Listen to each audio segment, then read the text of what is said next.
이어서 객관적 판매 예측 방법 중에 하나인 희귀분석에 대한 얘기입니다. 여러분 희귀분석 기억나요? 네. 희귀분석 누가 만들었어요? 갈튼이라고 하는 사람이, 갈튼이라는 사람이 희귀라는 말을 만들었다고 했어요.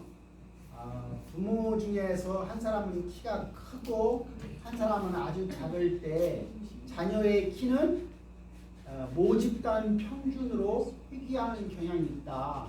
희귀라는 것은 돌아간다는 거죠. 돌아간다. 그러니까 아버지가 크고 엄마가 아주 작은 경우에, 아버지는 아주 크고 엄마가 작은 경우에 자녀는 대개 그 중간으로 가는데, 그 중간이라고 하는 게 모집단의 평균으로 희귀한다는 말에서 나오는 개념이 희귀라고 얘기했었고요.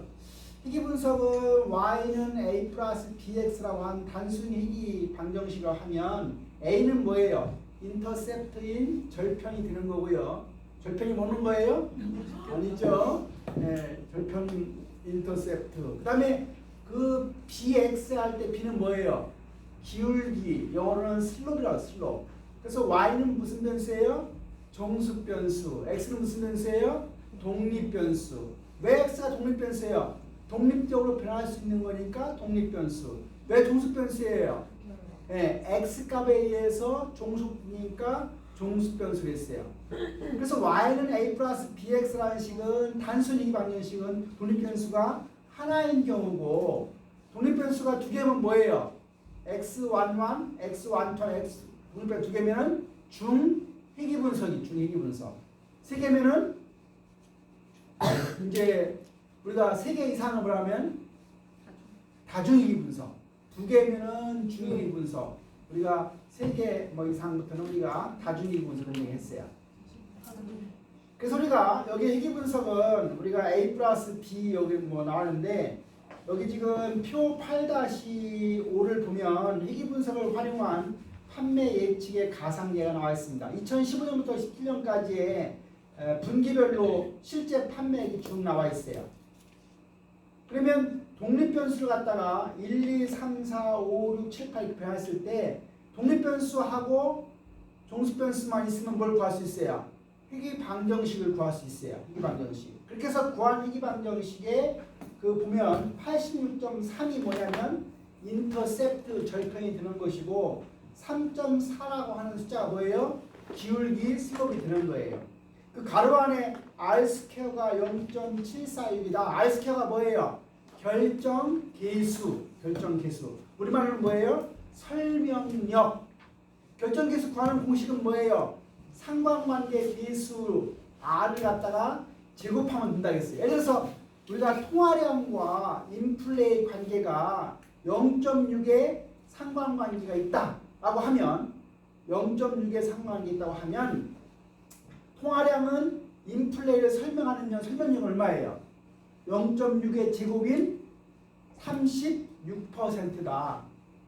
지금 내가 한 이야기를 모르는 사람 있어요? 하나도 없다. 왜?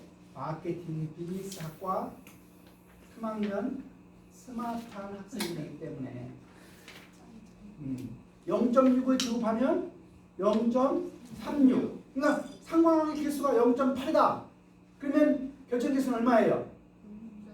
88이 분대 8, 64%. 0.9는 얼마예요? 81%.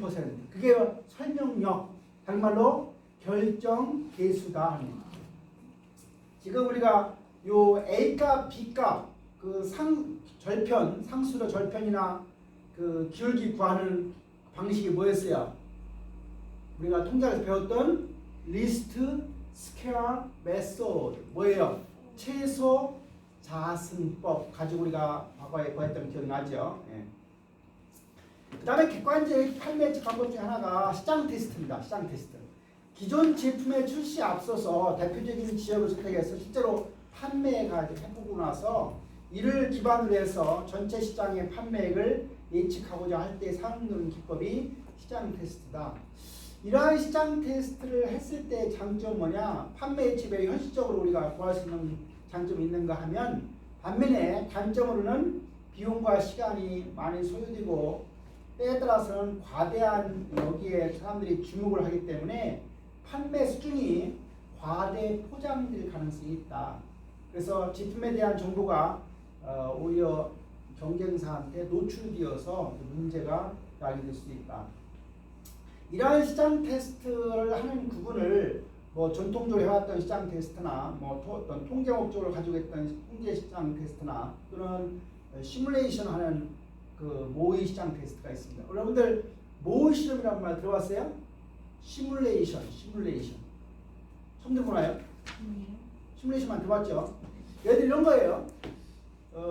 도로 같은 거 만들 때 어느 다리 하나를 놓으면 그 다리 하나가 놓여짐에 따라서 주변의 교통량에 대한 어떤 예측 같은 걸 잘 해서 준비하지 않으면 오히려 다리가 만들어져서 교통이 훨씬 더 혼잡해질 수 있는 거죠. 과거에 유한 킴벌리에서 그 산림 녹화와 관련된 광고를 하면서 산에다가 나무를 심는 걸 보여줘요. 나무가 심으면 나무의 종류에 따라서 나무가 자라는 키가 있죠. 소나무를 심으면 소나무가 5년 자라면 어느 정도 키가 크고 10년 자라면 어느 정도 키가 크고 20년 자라면 어느 정도. 여러분들 우리 기숙사 가다 보면 소나무 있죠. 그 소나무 별로 모양이 안 좋은 소나무 있죠. 그 모양이 우리 소나무가 이제 산에 가면 두 가지 종류의 소나무가 있는데 한 가지는 우리나라 전통적인 조선 소나무가 있어요. 조선 소나무. 그 다음에 좀 솔잎이 좀 강한 우리가 소나무를 리기다 소나무. 그 리기다 소나무가 우리나라에 언제 들어왔냐면 일본에서 들어온 소나무인데 그게 나 어렸을 때 들어왔어요. 우리 어렸을 때 뭐가 있었어요? 여러분 기억 안 나죠? 우리나라가 1960년대 초에는요 산에 나무가 있었어요? 없었어요? 나무가 거의 없었어요. 전민영, 왜 산에 나무가 없었어요? 그 당시에? 그 당시에 소나무 이런 산에 나무가 없었던 이유가 뭐예요? 지금은 산에 나무가 많은 이유는 뭐예요? 심어서래요. 또 두 번째는 산에 있는 나무를 누가 베어다가 나무를 떼요? 안 떼요? 안 떼죠. 거의 안 떼죠. 지금은요. 그러니까 과거에는 연탄이나 석유나 뭐 이런 걸 연료로 쓰는 게 아니라 다 뭐예요? 땔감이 다 산에 있는 나무를 가지고 온 거예요. 그래서 산에 나무가 떼다가 갔다가 다 떼니까 산에 나무가 없는 거야. 그 다음에 그 당시에 소나무 같은 게 왜 많이 죽었냐면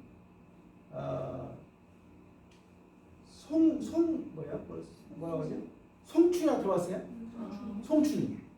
송충이가 소나무 이파리를 갉아먹는 송충인데 우리 어려서 60년대에는 그 산에 가면 그 소나무에 송충이가 엄청 많았어요. 그래서 우리가 집게로 송충이를 잡아다가 한 대박에 얼마씩 국가에서 수매했어요. 근데 그 송충이가 없어졌죠. 소나무가. 송충이 없어진 거 알아요? 네. 왜 없어졌어요?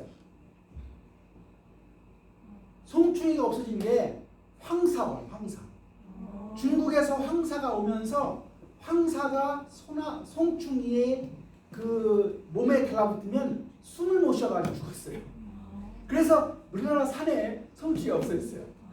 그러니까 그 당시 제가 어렸을 때만 해도 가장 관건이 뭐였냐면 박정희 대통령이 한 것 중에 한 가지가 산림 녹화 사업, 산에 나무 심는 일. 그래서 그 당시에 산에 심었던 나무가 소나무 중에 무슨 소나무? 리기다 소나무. 그 리기다 소나무가 여러분들 우리 저기 지금 영국 정보관 그 기숙사 올라가 보면 그 소나무 우리나라 조선 소나무 아닌 소나무가 그게 리기다 소나무인데 그게 언제 심은 거냐면 60년대 초예요. 그래서 제가 어려서 3살, 4살 먹었을 때 집에서 있으면 사방공사라고 해가지고 동네 사람들이 그 우리 집에 모여가지고 산에가 나무 심는 일을 해요. 그럼 리기다 소나무 심고 아카시아 나무 심고 물개엄나무라고 있어요. 물개엄나무 이런 식으로 심더라. 그 당시에 이제 심으면 누가 이제 점수를 줘요. 저 사람이 열심히 한 사람은 100점을 주고 열심히 하는 사람은 90점을 주고 하면 그 당시에 품값이 100원이었어요. 100원, 90원. 그래서 그 100원, 90원으로 밀가루 넘어오면 밀가루 사 먹고 그랬던 시절입니다. 그래서 지금 산에 있는 리기다 소나무가 우리나라 산에 심어진 해가 언제냐면 60년 초입니다. 아마 63년, 4년, 5년도 요 몇 년도에 심었던 나무들이 지금 어때요? 아르마로 되어 있죠. 예, 그게 이제 우리나라 역사를 보면 한 55년 정도 된 소나무예요. 제가 그 유한 킴벌리 그 산림 녹화 사업 하면서 그 TV에 광고 보면은 무슨 나무를 심었는데 몇 년 후에 산림이 어떻게 되는지를 갖다 그려보니 그게 사실은 모의 실험이에요. 시뮬레이션. 계절성의 제거락에서 계절성을 제거한 판매 절차. 첫 번째는 계절 지수를 산출하고요. 두 번째는 계절 지수를 활용해서 원재료를 계절성이 제거된 자료로 전환하는 것이 두 번째고요. 세 번째는 계절성이 제거된 자료를 바탕으로 통계적 판매책을 시행하고요. 마지막으로는 계절 지수를 활용해서 판매 자료를 계절성이 포함된 자료로 전환한다. 지금 표 8-6 지금부터 잘 보세요. 이거 잘 안 보면 표가 수치가 뭔지 몰라요. 계절지수 산출입니다. 지금 1사분기가 50, 2014년도 1사분기 57, 2015년도 68, 2016년도 79, 50 더하기 57 더하기 68 더하기 79 얼마예요? 254 나옵니다. 254를 4로 나누면 63.5가 나왔어요. 그렇게 해서 총 그 4개년도 4사분기를 더하면 얼마 나왔어요? 1401 나왔어요. 1401을 4, 4, 16, 16으로 나누면 얼마 나왔어요? 87.6이 나왔어요. 그래서 1사분기의 분기별 평균이 얼마예요? 이메일은 얼마예요? 여기 1사분기 분기별 평균이 얼마예요? 63.5를 87.6으로 나눠보세요. 빨리 핸드폰 나눠보세요. 63.5 나누기 87.6 얼마예요? 0.7이 나왔죠? 97 나누기 87.6 얼마 나와요? 그 다음 105.2를 87.6 나오세요. 1.2 나오죠? 84.5를 87.6 나오면 0.9 나왔어요. 그렇게 해서 우리가 계절지수를 지금 구해놨습니다. 다음 페이지입니다. 다음 페이지에 69.4라고 하는 숫자 나왔어요. 어떻게 나온 건가요? 계절성이 제거된 판매 69.4 어떻게 나왔어요? 69.4. 그 앞장에 여기 지금 2013년도 1사분기 얼마예요? 50이죠? 50 나누기 0.72를 한 게 69.4예요. 그 밑에 이 99.4도 얼마 나온 거예요? 77 나누기 1.11 69.1은요? 83 나누기 1.2 그 다음에 70.8 어떻게 나온 거예요? 68 나누기 0.96 지금 못 따라오는 사람은 없지 한 명도 없어요. 우리과는 없어요. 못 따라오는 사람은 저희 글로벌 경영학과로 전과하세요. 그 다음에 거기 79.1은 어떻게 나온 거예요? 79.1은 57 나누기 0.7이 나온 겁니다. 다 됐습니다. 네. 그렇게 해서 그 8-8을 보세요. 8-8을 보면 거기 지금 2016년도께 2016년도 보면 109.7 2사분기는 얼마예요? 108.1 3사분기는 112.5 4사분기는 111.5 나오죠. 그러면 이기 이동평균 3, 4분기에 108.9는 어떻게 나온다고 했을까요? 109.7. 네, 그래요. 109.7 더하기 108.1 나누기 2 한 거예요. 그 다음에 110.3은 108.1 더하기 112.5 나누기 2 한 거고요. 그렇죠? 그 다음에 끝머리 112는 어떻게 나온 거예요? 112.5 더하기 111.5 나누기 2 한 거예요. 밑에 3기둥 평균도 할 수 있죠? 110.1로 어떻게 나온 거예요?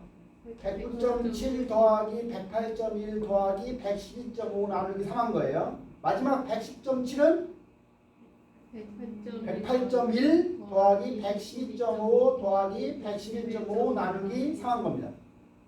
이렇게 해서 우리가 구했다는 거 앞에 다 한 거죠. 네. 그 다음에 이제 마지막입니다. 오늘 공부할 거. 영업 예산입니다. 영업 예산. 영어로 예산이 뭐예요? 버짓. 예산 편성을 할 때 되게 우리나라에서 예산 편성하면 어떻게 편성하나요? 작년에 올해 예산이 있으면 그 올해 예산에다가 뭐 10%를 좀 놀려서 하죠. 되게 이런 식이에요. 근데 올해 예산 편성한 걸 갖다가 전혀 고려하지 않고 새로 예산을 편성하는 거 뭐라 그래요? 네? 올해 예산을 전혀 고려하지 않고 실제로 우리가 들어가는 걸 다 구해서 하는 예산이 무슨 편성을 해요? 제로 베이스 버지팅을 해요. 에이, 그런 것도 모르면 이거 듣는가? 무슨 예산? 제로 베이스 버지팅. 예산은 두 가지 편성 방법이 있어요. 어떻게 편성하는 방법이 있어요? 위에서 내려가는 방식이 있고요. 아래에서 편성 올라가는 방식이 있어요. 어떻게 좋은 거예요? 위에서. 예를 들어서 글로벌 경영대학 1년에 뭐 1억 예산을 주고 1억을 가지고 학과별로 예산 편성을 해라 이렇게 하는 방법은 위에서 주는 방식이에요. 이것은 뭐예요? 하향인 거예요? 상향이에요? 하향식 예산 편성이고 상향식 예산 편성은 아래 하위 부서부터 해서 예산 편성에서 올려가서 총 예산을 만드는 것은 상향식 예산 편성이에요. 우리가 예산의 기능은 세 가지예요. 영업 예산의 기능 첫 번째 뭐예요? 계획 기능, 계획하는 기능이 역할을 한다. 두 번째는 조정과 통제하는 역할을 한다. 세 번째는 평가하는 기능을 한다. 첫 번째 계획입니다. 영업 예산은 영업 목표 달성하기 위해서 일정 기간 동안 추진하게 되어 있는 영업 전략을 재무적으로 또는 계량적으로 표현한 것이 바로 이게 영업 예산이다. 따라서 영업 예산은 영업의 목표나 영업 전략뿐만 아니라 회사 차원의 마케팅 목표와 마케팅 전략도 함께 반영해야 하는 거기 때문에 계획의 기능에 어떤 기능을 합니다. 두 번째는 우리가 영업 예산이 조정과 통제의 기능을 합니다. 그래서 영업조직 구성원들의 활동을 조정하고 통제하는 기능을 수행하는 게 바로 영업 예산이다. 영업사원들의 행동이 회사의 목표 달성과도 일관성을 이룰 수 있도록 유도할 뿐만 아니라 구성원 간의 이해관계에 충돌이 발생했을 때 이를 갖다가 조정하는 기준을 제공하는 게 바로 영업 예산이다. 마지막으로 영업사원이 회사의 어떤 자원을 남용하지 않도록, 남용한다는 얘기는 쓸데없이 안 써도 될 돈을 쓰는 거죠. 영업사원이 회사의 자원을 남용하지 못하도록 하는 통제 역할을 하는 게 바로 조정과 통제의 기능에 해당이 됩니다. 그 다음에 영업예산의 마지막 기능은 평가의 기능이에요. 영업예산은 이해 집행을 통해서 달성하고자 하는 목표가 반영되어 있기 때문에 영업예산은 영업 성과를 평가하는 기능도 수행한다. 다음 아래 표는 영업예산의 집행 정도와 영업목표 달성 여부에 따른 평가입니다. 그러니까 영업예산을 집행할 때 모두 집행하는 게 좋아요? 미집행한 부분이 있는 게 좋아요? 여러분들이 예산을 주면 예산을 다 쓰는 게 좋습니까? 예산을 다 안 쓰는 게 좋습니까? 써요. 어때요? 예산이 나한테 1억 예산이 넘어왔어. 그럼 예산을 1억을 다 쓰는 게 좋겠어요? 남기는 게 좋겠어요? 남기는 게 네? 조금 아니면 1억이면은 뭐 5천만 원 남기겠나요? 얼마나 남기겠어요?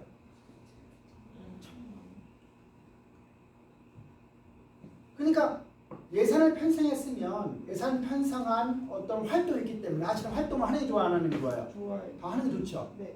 근데 국가 같은 경우에 예산을 편성했어. 근데 예산을 다 안 쓰면 내년도에 예산을 줄이니까 그걸 일부러 쓰는 거예요. 여러분들 우리나라 도로 같은 데 가다 보면 11월 달, 12월 달 되면 공사를 안 할 때를 막 허렁허렁 있다고. 막 파가지고. 그게 뭐예요?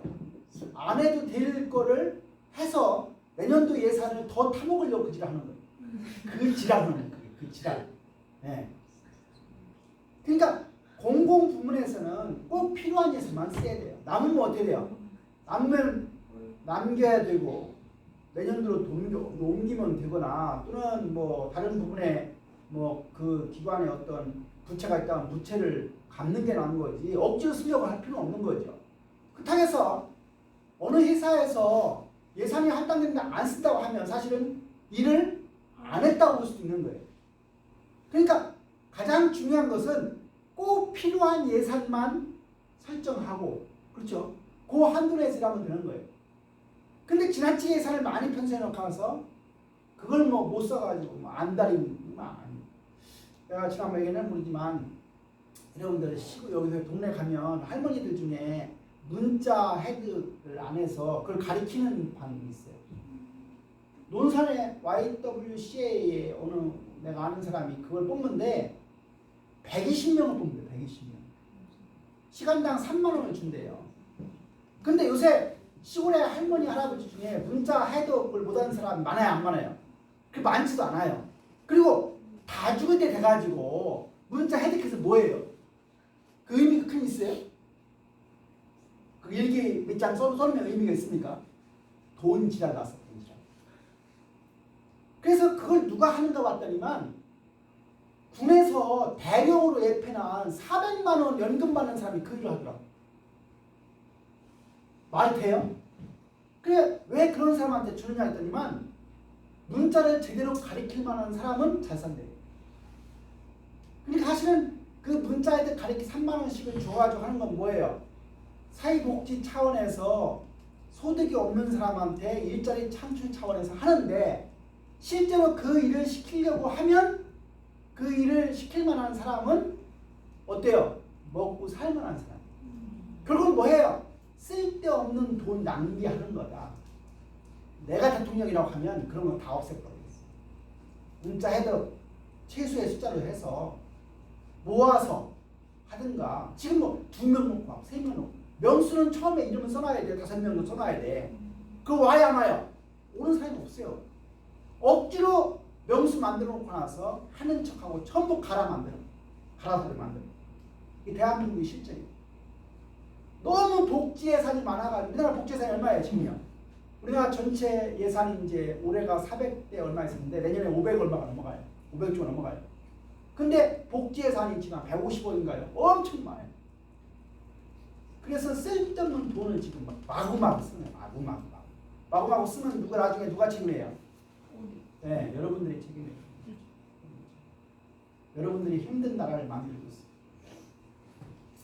그래서 우리가 영업예산 좀 다른 얘기지만 영업예산을 집행하는 관련해서 모두 집행하는 경우가 있고 미집행 부분이 발생하는 경우가 있는데 우리가 모두 집행했다는 얘기는 영업목표 달성과 관련해서는 달성한 영업 활동에 대한 성공적인 실행이라고 볼 수도 있습니다. 근데 이제 영업목표 달성 여부와 미달성에 관련된 것은 만약 모두 집행했지만 미달성했다고 하면 영업 생산성이 하락된 거고요. 영업 환경이 악화된 거고 영업 예산이 부족한 경우가 해당이 됩니다. 반면에 영업 예산의 집행과 관련해서 미집행 부분이 발생했다는 이야기는 영업 생산성의 향상이라고 하는 측면은 달성과 관련된 얘기고 영업 환경의 개선이라든가 영업 예산의 과다 측정은 달성과 관련되어 있습니다. 반면에 영업 목표 달성 여부와 관련해서 미달성한 것은 영업 예산 책정에 오류가 있거나 영업 예산 집행 과정에서 문제점이 발생했거나 영업 활동이 태만하게 되면 미달성하게도 된다.